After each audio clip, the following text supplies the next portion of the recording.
காவலர்களுக்கு வீட்டு வசதி செய்து கொடுப்பது பற்றி திடீரென்று அக்கறையும் கவலையும் வந்திருக்கிறது.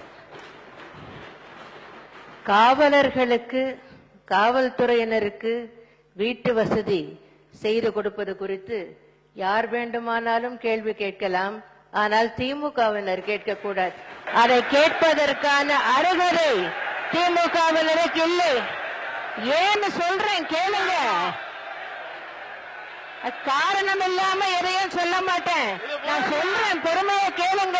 அனுமதிக்க முடியாது. இதெல்லாம் சரியில்லைங்க. ஒரு முதலமைச்சர் பதில் சொல்றது நீங்க நான் சொல்லி முடிக்கலையே.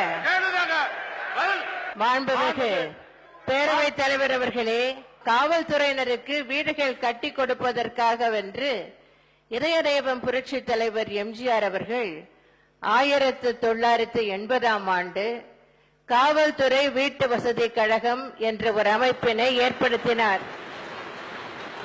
அவர்தான் அந்த திட்டத்தை தொடங்கி வைத்தார்.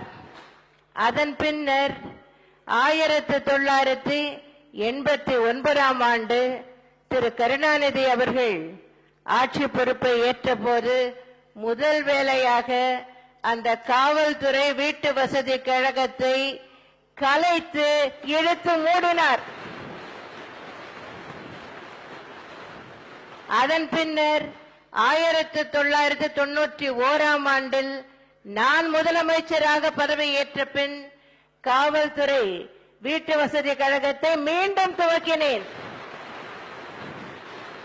அதன் பின்னர் ஆயிரக்கணக்கில் காவல்துறையினருக்கு வீடுகளை கட்டி கொடுத்திருக்கிறோம்.